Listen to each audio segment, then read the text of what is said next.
All right, well, thanks for tuning in to the Eek channel. My name is James, and I am joined by my co-host, Cody. Hey, Cody, how's it going? Great. I don't work tomorrow, so I'm ready to roll. That's always good, right? Yep. Fantastic. I do work, but later, later.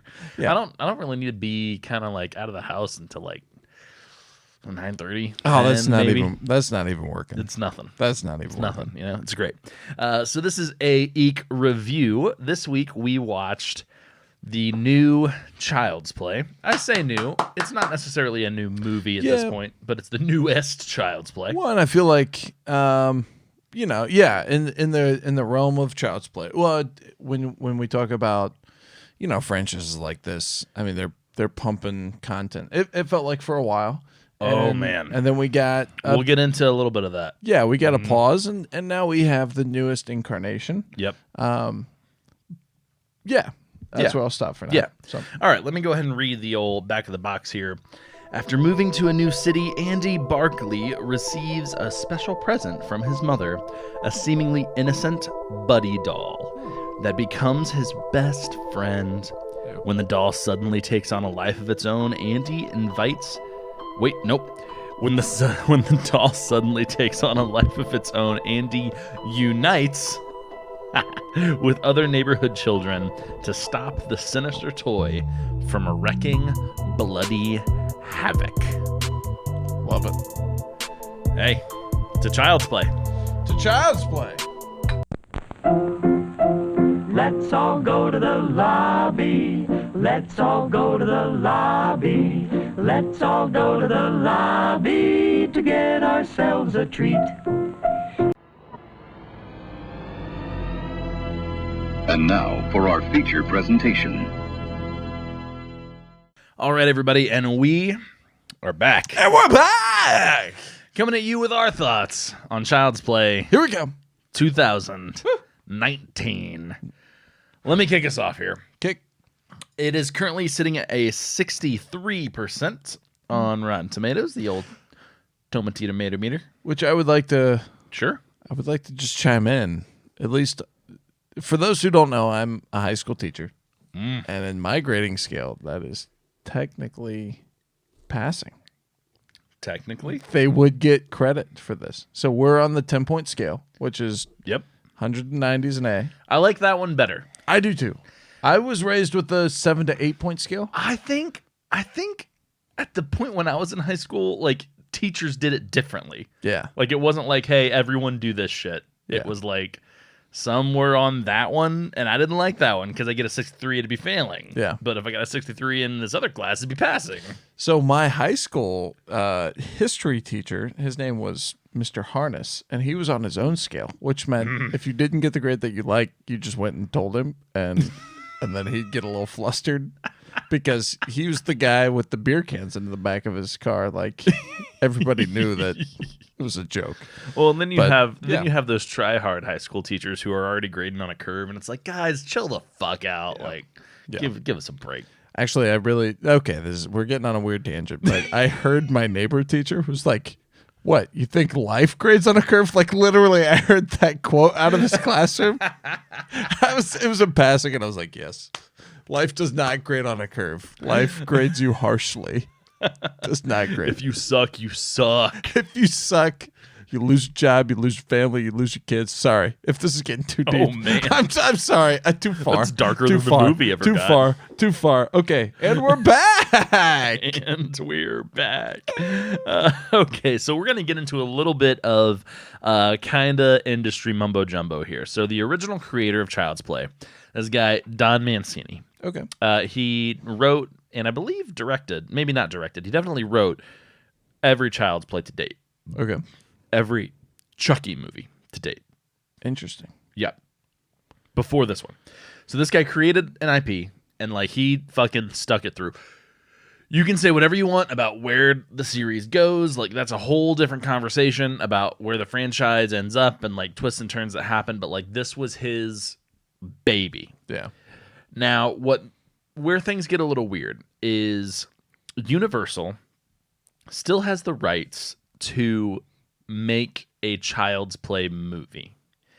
but they didn't really have the rights to anything related to the character. Don Mancini retains those. Huh.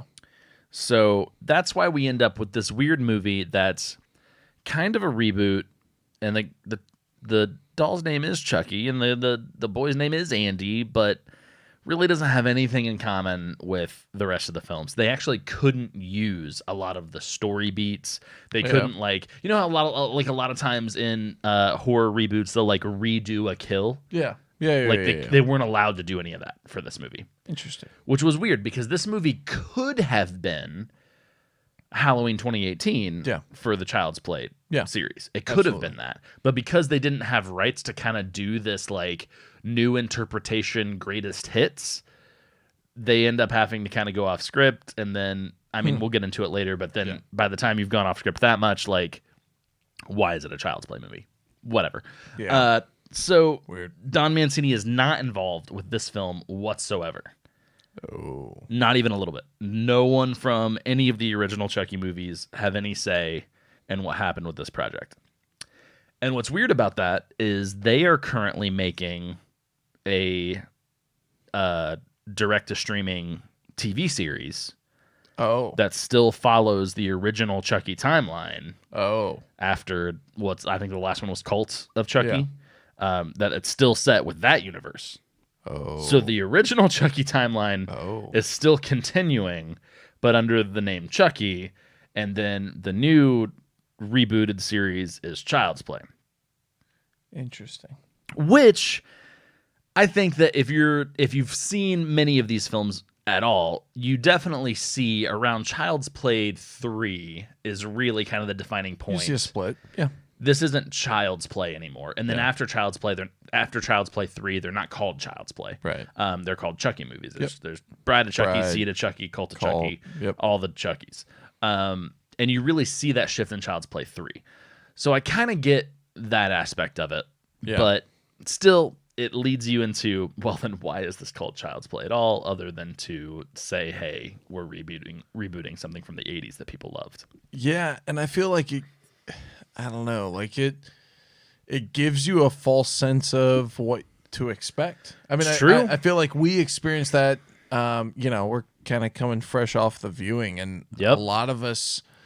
I wouldn't say that this is part of any of our like foundational story. None of us are huge Child's Play fans. But also, like, you can't talk about this kind of fabric, this DNA, without Chucky being mentioned. Like, at some point between the ages of all of our stories, between the ages of probably 13 and 18, we incorporated this into our kind of Halloween festivity, if nothing else. Right. Halloween festivities. Well, I mean, Chucky, those movies, the Child's Play movies, especially the first one, was really directed to scare our generation more than it was our parents, who were the ones who could actually go to those movies at the time. I mean, I've talked about it before. The two, for me, on the playground, and I moved around a lot and went to a lot of different schools, East Coast, West Coast, no coast, a ton of different elementary schools. And kind of one of the consistent things was on the playground, kids talked about Chucky and like being afraid of it. Growing up all through like high school, my best friend was terrified of Chucky, like even as a high schooler. Like was traumatized by it as a kid. And, Chucky was originally designed to mimic the look of the My Buddy dolls. Yeah. And I had a My Buddy doll. Ooh, yikes. And he was my best friend because I was an only child and I took it a lot of places. I don't know if I've ever told my Buddy story on the air. Oh no, the puppet fell. Oh. Speaking of things coming to life, right? God damn it. So I really, really, really wanted a My Buddy doll in the 90s. I was probably 3 or 4. I don't know. I was really young. And it was the hot new toy. My dad was in the military. He's in the Navy, so he's gone a lot. And we're living in Virginia at the time. My mom can't get her hands on one. She's also working. So dad's in the Navy. He's out to sea. She's working, kind of living that single mom life while dad's gone. She can't get her hands on one. This is the story. This is the story. Okay. It's basically the movie we just watched. Yeah. So she can't get her hands on one. But my dad gets his hands on one while he's stationed overseas. Don't trust that one. Don't trust it. Specifically in the Middle East. Which I know has a whole different kind of like story and connotation in a post 9/11 world than it did in a just post Desert Storm world, where like we didn't have quite the same outlook on the Middle East that maybe we do today. Right. But that was the only place that we could ever find a My Buddy doll. But I mean, he was clearly made for that market and had brown skin and dark curly hair and so like most white American kids had like the white My Buddy doll hair with blonde hair or the curly red hair that looks just like Chucky and like the little freckles, but I did not. And I carried my brown My Buddy doll everywhere I went, and I was proud of it, and we were best friends. And you know what? I couldn't say that did not influence my relations with people who just looked or acted or was different than me moving on in the future and as I grew older. There you go. I can't say that it was a good thing because I don't really know, but I definitely can't say that it was a bad thing. You know what I mean? There's a success story in here. James is now married with a child. Good for you. You socialize. Wait. That's not what I meant. I'm just kidding. I meant that my best friend being a different color means that I liked people who were like me. That's what I was trying to get at. I get it. God damn it. It's just too easy. Anyway, if you have a child and you live in a super white bread part of the Midwest and you're listening to this because we live in Indiana, maybe get them a doll that doesn't look like them. It could help. It could be good. It could be a good thing. But you know what? Even today, Indiana is a lot more diverse than it was whenever I was a kid. Yeah. So fucking way to go. Yeah, absolutely. Yeah, I don't have any similar to My Buddy stories. I didn't. So I had a My Buddy doll, and I fucking loved it. And yeah, so Chucky was terrifying because he's based off of My Buddy. So funny fact. Mark Hamill voices Chucky in this movie. Yeah, he does. Which doesn't make sense to a lot of people. Nope. But you know what's interesting? It makes sense to me. This is not the first time that Mark Hamill has voiced Chucky. Oh, what? Oh, yeah. Oh, baby. Oh. So Chucky has always been voiced by, I think his name's Brad Dourif. Okay. Who portrayed him in the first movie. He's been Chucky ever since. Okay. But there's a little show that old Seth Green made called Robot Chicken. Oh, yeah. And there was an episode of Robot Chicken with Chucky in it. And Mark Hamill voiced Chucky in that one episode of Robot Chicken. Really? Yeah. Isn't that weird? Yeah, that's really weird. That's strange. This character who's only ever been voiced by one person ever gets voiced by Mark Hamill, who's a huge fucking deal. Huge deal. And then they do this big Hollywood reboot, and who gets the job? But the only other guy who's ever voiced the character in the character's existence. On a Robot Chicken episode. A pretty bullshit Adult Swim Cartoon Network show that, like, I mean, it was really hot in its time, yeah, but it's definitely hasn't stood the test. Yeah, like, no one talks about it today. This isn't cameos on South Park or The Simpsons. Exactly. I'm trying to think. What's the third big one? Like, Bob's Burgers does it today. Like, every fucking famous comedian in the world's been on Bob's Burgers at this point. Yeah, but I'm trying to think. Like, it is a big deal to cameo on, like, South Park or The Simpsons. The Simpsons started it. Yeah. Absolutely. Like, I want to give credit where credit's due. Simpsons started it. And then South Park jumped on pretty quick. Family Guy has done it pretty historically. Right. And then it's steamrolled. But like, Robot Chicken does not fall anywhere close to that category. Even if in like a personal ranking you rank it higher, like, you know, pop culturally and like what it actually did for animation and TV, like, it's just not up there. Like, Simpsons has run like 25 consecutive seasons. Robot Chicken won't ever touch that. Like, no, I think it was 4. When the world is gone and then the new civilizations come about and they find the Simpsons remnants, they'll find Simpsons. They will not find Robot watching. No, absolutely not. Actually, even today, I'm not sure if it's even easily available streaming somewhere. I think it was on Netflix for a minute, but I don't think it is anymore. For 1 minute. Yeah, and like I have DVD copies of Robot Chicken, and I think that's the easiest way to watch it at this point. Probably. Probably.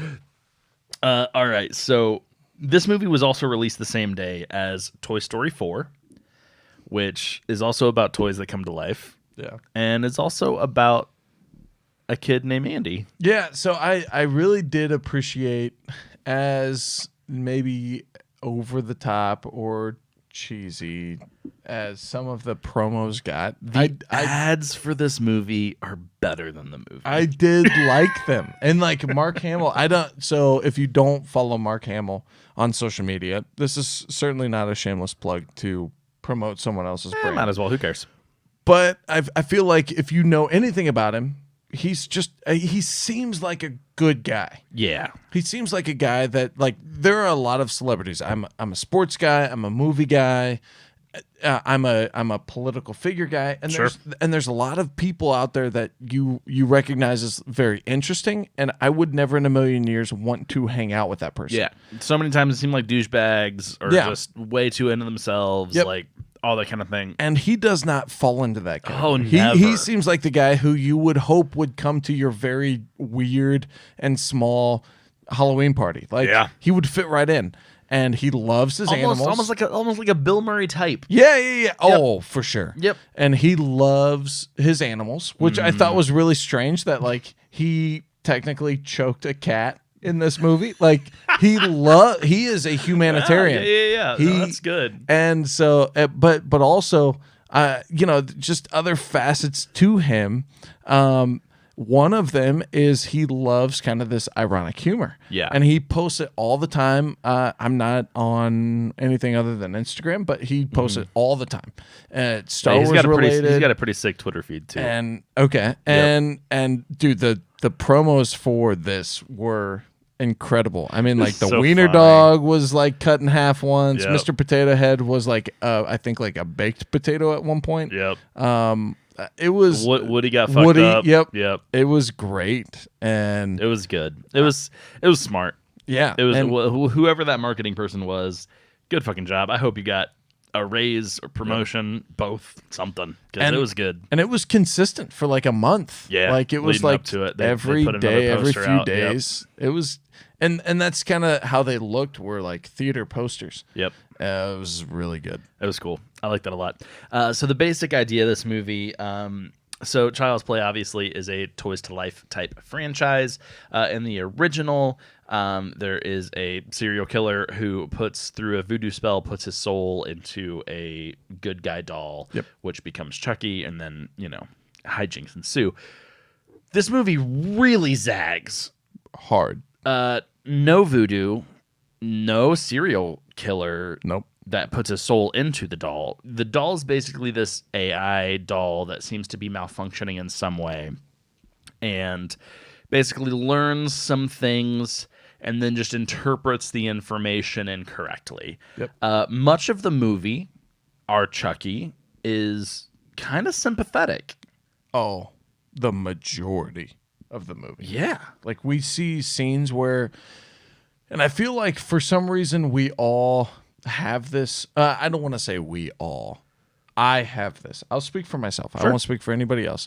I have this kind of empathetic feeling to these figures where I don't know what it is. I don't know if it's a relation to like my creative imagination. I distinctly remember as a child my toys feeling left out if I did not play with them. And I don't know if anybody else empathizes with that, but it was like, oh, I played with this toy, but I didn't play with this toy. Or I slept with this stuffed animal and I didn't sleep with this one. So, and like, it's that level of empathy where I feel like if you then chime into a real person where like our main character has an auditory disability where like we start to cue into these levels of empathy. And oddly enough, our villain is like we see this. Like we see him as a human-like being, right? Where we empathize with some of the trials, some of the relation. Like he's trying to become, humanoid, and in his emotions, like he's trying to please his master. It's strange. Yeah. I'm going through a little bit of stress and trauma with a pet right now. One of my doggos is in the old animal hospital, and there was a lot of times in this movie that just made me think of like being a pet owner, and like when they put Chucky like in the little cupboard, like, you know, putting your dog in its crate or whatever. Like it's just and just like whenever Chucky acted out, Andy would withdraw his attention, and like just thinking of how you do that to an animal like a dog or a child at times, like if you're a parent, like it kind of made you think of some things on that level, which I mean, I guess to the benefit of this movie, like the original Child Play didn't make me think of anything like that. It's just fucking crazy ass doll coming to life, and I mean that's if what we it's were supposed to be, right? and if we were 14 years old and seeing this movie, we wouldn't think of this. You know what I mean? Like, yeah, I mean, we're old as fuck now, so like this was like there's a lot of things. We're both dads. We're both like family guys. Like this is there's a lot going into that, and we're reading a lot into it. But I think it's still an interesting feature to like you never feel sympathy for Chucky in the original Child's Play series. None. Ever. He's a fucking crazy psychopath that somehow found a way to manipulate magic to be inside of a doll. Yep. And his goal is to kill Andy so that he can take over Andy's body. Yep. And there's none of that. No. Actually, it's a poorly programmed or a very specifically it's like it's malfunctioning or something. Yeah, something like that. You get that story pretty quick. And then we kind of get into kind of what we joked around about with like Black Mirror territory. Seems like it becomes kind of a conversation about technology and being too reliant on the cloud and like everything being connected, because of course whenever one piece of that goes haywire, then all of it goes haywire. All of it. So yeah, that kind of gets a little weird at the end too. Oh, it's well, and I mean, I don't want to get too far ahead of our conversation, but like, I feel like there are parts of this movie where the identity is really strong. No, you're good. You're good. That's where I think we should go next. Where it feels like they know what they're trying to tackle, and then there are times where it's like they have no idea what they're trying to accomplish. Where I mean, it goes from like, hey, we're in a what I would say like basis foundational Twilight Zone episode, right? And then derivative Talking Tina. And then derivative of a Black Mirror episode. Right. And then all of a sudden we get like Goonies, Stranger Things. And then we get this like, and then we get other things where it's like 13 cameras. And it's like, where is this going? I mean, what are we supposed to be creeped out about? And then we circle back to slasher. We get the table saw scene where it's like, slasher, but then even a sense all of the kind of major deaths that Chucky has a direct hand in like that are also all kind of Saw-ish. Yeah. They're just all like set up as kind of contraptions, and like he knows if I do A, that triggers B and then C, and then I can kill this guy. Like, and it's just, I don't know, it's a little different. And yeah, I think the movie has a major identity crisis. Yep. By the end of the film, we get what we see here in the back of the box description. Andy unites with other neighborhood children to stop the sinister toy from wreaking bloody havoc. I think that alone is a great fucking movie. Yeah. It doesn't need to have anything it doesn't need to use the Child's Play name, doesn't need to use the Chucky name. It can just be about some kind of toy that goes haywire. It's like an AI toy. It's cloud connected. It takes over all of the models of itself, and like it's like an army, and that could lead you into like a almost Zombieland type scenario with these that you get this little, you know, ragtag group of Stranger Things type kids trying to kill an army of dolls. Yep, that could be a lot of fun. Yep, Sid's army under his bed. Yep. Like, except I guess we empathize with those toys as well. But but yeah, I mean, I feel like there are a lot of things that worked well in this movie. And I don't want to give too much away before we review it, but like some things didn't feel like they connected with the other parts. Yeah. Where it's like, do we want a mother-son mother-son drama. Right. Sorry, I had to think about that for a second. Like, I mean, they get into the conversation that is a very 21st century conversation of, Sure. hey, there's another guy in the picture, and Right. hey, we have the ability to move, right? Like, I mean, this is kind of a recent thing where, like, hey, we don't like our setting and we're out, and then my kid has social issues, and Right. I'm worried about that. Like, most parents, older parents, would just go play, right? Right. Like that's, but oh no, I care about this now, Right. and the social formation of this child. So like, there's just. And then we see that development, but also then we see this slasher development, and we Right. see other things. I don't know. It's if they would have picked one, Yep. I think it could have been really enjoyable. I'm not saying that there aren't enjoyable elements to this Agreed. movie. Yep. Sometimes surprisingly enjoyable elements. Yeah. But it just felt like maybe a little cash grab, maybe a little we're trying to do with the times, right? I mean, like this Right. is on kind of the backs of Stranger Things, where hey, the That to me teen, felt like the- such a afterthought. It's Yeah. like, I think that obviously Stranger Things was a pretty big hit, and then Stranger Things 2, season 2, sorry, did really well as well. But I don't think anyone expected the just sheer anticipation and build up and hype that surrounded season 3 Yeah. that there was. Yeah. And so I don't know. I don't know where they were at in development by the time that hype train started, but I definitely feel like at some point they were like, oh shit, people love like 80s Steven Spielberg, a bunch of misfit kids coming together. Let's shove that in too. Like, And what's strange is like the beginning of that relationship didn't feel forced in this movie. right. I don't But remember. they never gave us enough time with those other characters to really Right. give a shit. And actually, I would say do one or the other. Give us a lot of time. Yeah. Where I feel for Pug.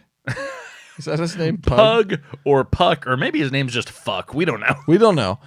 Or give me no time. Like we've had Sure. characters that we've talked about recently where it's like, hey, I've had no time with this guy, and so I'm going to give them the amount of judgment in which they give me the amount of time to judge him. Sure. And like, That's true. and we all put those emotions on people in our social classes, right? I mean, Yeah. like, oh, hey, this is the dickhead jock. Oh, hey, Right. this is the fat kid who is really funny but always inappropriate. Oh, hey, this is the chick who can't make any friends. Like, Right, because then they have like this little internal conflict with Andy and his little ragtag pals. And Right. like they try to make us really give a fuck, and we just don't. we don't. There's one relationship in particular where it's like, and again, I don't want to give too much away, but I mean, up until leading to it, it's like, oh, these are the friends, and then we think we have an antagonist, and then actually Right. he kind of comes back to help, and it's like, wait, Okay. where did he come from? Right. Is he part of this crew? Why like, does he care? and but again, like it could have been cool, or like He spend- definitely seemed like he was part of a different group. yeah. And then all of a sudden, He's part of he's the in our group. group, and those other kids he was hanging out with They're never show up again. So it's like spend no time or spend all the time, but Right. don't spend this amount of time. Yeah. I don't know. Strange. It's strange. Okay, what would you if you had to pick a best kill? Do you have one in mind? I do. And this is low hanging fruit, but Yeah. for these kinds of movies, I'm gonna go with Shane, the boyfriend.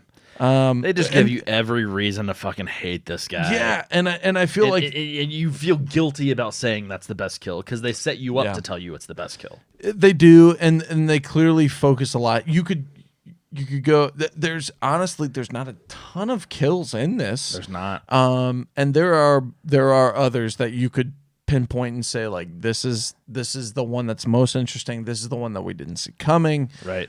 There are several of those, but this is the one where you hate the guy. You want to see some kind of vengeance, justice. Yep. I guess vigilante justice. And you're still empathizing with Chucky. You're still empathizing Yes. with his character, and he delivers. And He does. it's over the top. And again, like it is low hanging fruit. I get what I'm saying. Like there are other more interesting kills, but Yeah. you can't get through this movie without mentioning that one. Yeah. Because if you don't mention it, it's the rest of the movie's moot. It's true. So Another kind of weird thing about this movie. So the original is set in Chicago right before Christmas. I believe it's set on November 8th or 9th, if I'm remembering correctly. And that's kind of a major part of this movie. I can't tell you really what location this movie is actually supposed to be in, or really what time of year it is. Nope. Because they are far enough away from Christmas that they never address Christmas. But then also there's a scene where there's Christmas lights all over a house, and that's the only scene with any Christmas decorations in it whatsoever. So I had read that it was originally supposed to be set right during the holiday season, just like the original, and then they kind of scrapped that later on and made Chucky a birthday gift rather than a Christmas gift. Okay. But so maybe that kill scene with the Christmas lights involved was just already written and they just didn't change it. Yeah. But like I feel like that just adds more to the identity crisis of the movie. Absolutely. Where are we? Okay, I know the original set in Chicago. You haven't said that we're set in Chicago, but some of these apartment buildings are kind of Chicago-esque. Very, And if nothing else, East Coast. Yes. Very yes, East yes. Coast. And then you're walking right by fucking palm trees, like, and like not even trying to hide it, like not even trying to hide it. I am not that guy. Yeah, I went it was through awkwardly obvious, painfully blunt, obvious. Blunt. It was just like, hey, here's a fucking palm tree, and he's walking by it wearing a fucking coat. Why? So you guys know my origin story. Like if you've heard any of these episodes, you know that I'm a Halloween origin story guy. Yep. I saw it when I was probably 12 or 13. And I watched it every year since. Halloween 1, Halloween 2, 4, 5, every year. And it took my roommate being from LA to point out that, hey, those are really high curbs because those are in LA. And also there are palm trees. And in college, my roommate, I'm sorry, I didn't clarify. My roommate in college, it was at least 10 years of watching that movie. Yeah. I am not that guy. And immediately they're wearing coats. They're supposedly saying their breath. I just saw a kill scene with Christmas lights and palm tree. What? I don't know. It was painful. It was, and that sent us down a spiral of, if nothing else, distractedness. Yeah. For a while, like. And I think that's just where the movie just loses its footing. And not that like setting is that important to a film, because I do like things, even like Halloween, where we know it's Haddonfield, but the whole point of Haddonfield is to be anywhere USA. Anywhere USA. Yep. This movie could have taken that route, and maybe that's what they had in mind that they were doing, but it doesn't feel like that at all. It feels like they don't know where this is taking place. And I think there are easier locations, right? Like, I mean, you pick any kind of moderate belt city, Sure. Anywhere in Tennessee, anywhere in Missouri, anywhere. Right. I mean, like, pick a city south of the Mason-Dixon line. Make sure it's not in winter, right? And make sure there's not a palm tree in the shot. or let's go to LA. Just make it California. Like, it's fine too. Like, I mean, it's not like we've never seen a movie set in California before. Like, right. Who gives a shit? And would it have really changed the timeline or the storyline? Yeah. Like, absolutely no. not. But at least maybe it would have felt a little more grounded. Maybe it would have felt like it knew what it was and where it was. I think those things can certainly help something, especially when it seems like it's having an identity crisis as is. Yeah, for sure. Okay. I'm going to go ahead and get into... Wait. Wait. What was your best kill? Oh, it's the same one. Okay. We're not going to mention the lady down the hall at all? That was the most surprising. Okay. If James takes Shane, it's the power of Pine Sol, baby. Then I'm gonna take the neighbor lady. Was her name Dolores? Maybe. Like, we just have this kind of beloved figure. We think she's gonna help the story, and you're really typical 90s stereotypical older black woman cosmic mentor, like specifically in an apartment complex. Yep. Like specifically in an apartment complex.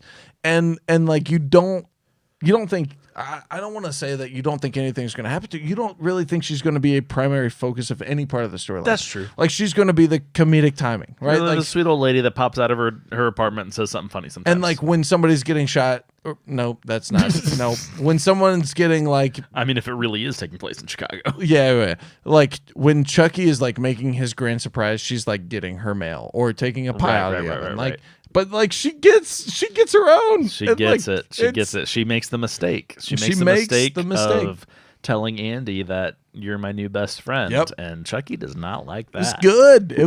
It was a good kill. I would say, like, and if you haven't seen it, I apologize for the spoiler, but like it's the most, I feel like, original kill. It's pretty good. And it's not a great kill. But a like lot of setup to it, though. Yeah, there's a lot of setup, and you have to be following that character from the beginning. Yep. So Yep. I would say those are the two best. Yeah. All right. So getting into kind of my final thoughts, I'm actually going to give the movie a thumbs down. Oh. Yeah. I think that I really believe that there's a nugget of a great idea in there. Yeah. I just think that at this point it can't be salvaged. Yeah. And I think that, kind of like we've said, the movie that I saw in it that I think would be really entertaining and good may not even be the same movie that you saw in it and think could have been entertaining and good, Yeah. or the director saw in it and thought could have been entertaining and good. Because when a movie is this disjointed, I can't even imagine the director's that happy with it. Yeah. And I just think that there's a lot of things in here that were working against it. It was a reboot. It was a reboot that was really veering away from the original material. Yeah. And then it seemed like someone got pissed about that at some point, was like, no, it needs to be Child's Play or else horror fans will hate it. Yeah. And then whenever you try to do both, it's just even worse. Yeah. Like either just do a shot for shot modern style remake or make it completely fucking different. Yeah. But then if you make it completely fucking different, you might as well just call it something else. Yep. And I agree. I think that doll horror is a subgenre. Yep. I think that the conversation of that subgenre has been dominated by Chucky for a very long time. Sure. So someone in this position might feel like, I can't make a doll horror movie without them saying, oh, that's a ripoff of Chucky. And so I have to make a reboot of Child's Play Yeah. for it to be its own thing. I just would like to believe that that's not true. The Boy, I mean, I know that's a different take on but it's not doll horror. It's not. But it's still doll horror. Dead Silence. Dead Silence. I mean, you've got, going back even further, you've got Magic. There's that movie from the 80s that's literally called Dolls. Yep. Like Goosebumps, Slappy is a very prominent figure. Oh, absolutely. And I just don't understand why whoever was shopping this script around didn't say, no, this isn't a Chucky movie. Yeah. Can we just make a doll horror movie that has nothing to do with this franchise? Yeah. And I agree. what I imagine is they probably were shopping it around. Somebody at Universal picked it up and said, hey, but we have the Child's Play name. Let's just fucking slap it on there. And then that's whenever we end up with the mess that we got. So thumbs down from me. I'm going to give it a 35%. Ooh. That's really good though. Like I feel like a lot of times we'll sit in here and like we'll try to give it like the various like, oh, you gave it because of this and I'm gonna give it because of this, and like that's a really good nuggy scale and that's a really good reasoning. Like unfortunately I'm also going to give it a thumbs down. Oh. And I think it's just the identity thing. Like and it starts off and like this seems so simple and so I get it. You could argue it, but like Aubrey Plaza is the mom to this kid. Oof, we didn't even touch Like, on that. And I don't want to say, here's what I don't want to say. I don't say that she can't do it because she is that age and I walked in wanting to give her all the credit in the world. I had heard criticism about that casting way before the movie came out. Like, oh, Aubrey Plaza, that's April Ludgate. She can't be a mom in a movie, blah, blah, blah, blah, blah. And I am rooting for her saying, no, as a creative, you have to grow up. You are getting older. You can't hide the fact that you're aging. Yep. At some point, you can't play a grumpy teenager anymore. Yeah. I want to believe that you'll do great at this. The problem there is you can't have your cake and eat it too. She can't be a teenager in my Parks and Rec, and in the same time, I'm growing with Parks and Rec, and she can't be a mom. Like you are, and play in an iconic film where you're really trying to reach into those people who grew up or had some kind of pivotal age moment Yeah. with Child's Play. So you have Andy's mom was so motherly. Yes, she was Oh, a single so mom. motherly. Yes, she was working her tail off. She did not have that Gilmore Girls relationship with Andy. and She she was had so matronly. and she had no, and this is going to be, and maybe you could say, oh, that's just 21st century. Oh, that's Sure. Gen Z. I'm certainly not Gen Z, but there was no sex appeal whatsoever. Yeah. And like, you can't say that casting Aubrey Plaza has zero sex appeal. Like, Right. there's a lot of our generation that's like, oh, that is But that leads us back into Right. the identity crisis, is Right, because exactly. they all of a sudden try to give her a lot of sex appeal because all of a sudden the janitor has cameras in everybody's fucking Yep. apartments, and he's watching her take her clothes off in the bathroom. Right. Which again, why is that even in the movie? We don't know. Why does this guy look exactly like Jack Black, but he's not? We don't know. And so you're like, hey, I want these like 40 to 50-year-olds who grew up with Child's Play, 35 to 45. Sure, Like, yeah. I don't know what age you want me to throw at. But then also like we want these like 20 to 30-year-olds who really love Parks and Rec, but also Yeah. we want these kids who don't know this. Like, you can't create a new generation of So much Child's Gen Z Play. humor in this movie. Now, yeah, so that you So can't, much. like, there is. I would imagine for Gen Z, there's very little sex appeal to Aubrey Plaza, not because she's not pretty, but because they are probably not drawn naturally to Parks and Rec, right? Like, Right. that's the next generation. But then all the humor is Gen Z, Yeah. all of it or most of it, A lot of it. and then the identity crisis, where is this a slasher? Is this a psychological thriller? Is this an kind of a AI, like, Yeah, the technology, horror. I don't know if we've really given that its own subgenre, but it's getting close. it's getting close. And then we also have Stranger Things, and what's really strange is we watched this, and there was 5 or 6 of us in the room, and we all, like, at times we would say, like, not specifically, like, we're not that crowd where like, oh, this is this, and we're reading into this, but like at one point I was like, hey, this is really more like Wishmaster. Like, Yeah. we're like, because he is so unintelligently intelligent. yeah, so innocent Yeah. So in like his interpretation. like the cat made Andy mad, so I need to kill it. Right. And stepdad made Andy mad, so I need to kill it. Right.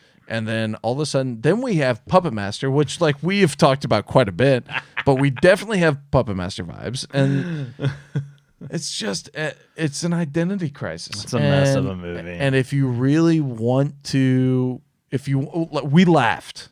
That's true. There was plenty of laughter. And there was some legit scary peace moments. There were times when we said, "Oh, that's good," and like that's where I struggle with the thumbs down. Is like, Yeah. I'm that guy who's like, "Hey, make a decision for yourself. Go watch it." And it depends what viewing experience you want. If I'm watching this by myself on a Friday night, this is dog shit. You'd be so angry. But I can hear that phone call right Oh, now. I'd be so mad. But if I got some buddies together who understood these different factions, Yeah. or didn't, or painfully did not understand it, like, you could have so many good laughs. Like, there'd be some really entertaining moments. Yep. And like, so that's where I'm going to get. I'm gonna say thumbs down, but I'm gonna give it north of your Nuggies because it does have entertaining aspects, and it's like, it's so close. And like, I'm gonna give it the 51 Nuggies. Like, it is one over. just one over. Like, it really is the you make your decision. Sure. The thumbs down is warning you. Like, It's not a good movie. it's not a good movie.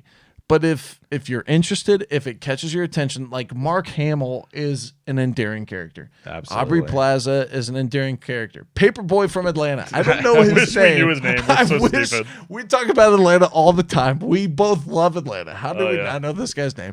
Because He is he's an- always going to be Paperboy to me He's until the day Paperboy. that I die. And he's an endearing character. Like, there are a lot of good things going for this, but it's the movie itself, to no one's fault, is an identity crisis. Yep. And so I will say, go watch it for yourself, but know what you're getting into. Mm-hmm. Ultimately, Not a good movie. Not a good movie. All right, well, that about wraps it up for this review. Thank you guys so much for tuning in. And, if you want to help out the show, you can rate, review, you can subscribe on iTunes or your favorite podcast app. You can also subscribe on YouTube.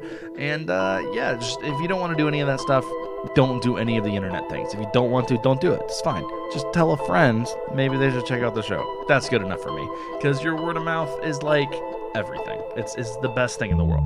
All right. Thank you guys so much for listening, and stay eeky out there. This has been a production of Eek Channel. We make spooky stuff for people like you. You can discover more content like this at eekchannel.com or find us on Instagram, Twitch, YouTube, Facebook, all the places. And don't be shy, we like making new friends. Thank you for tuning in, and stay eeky out there.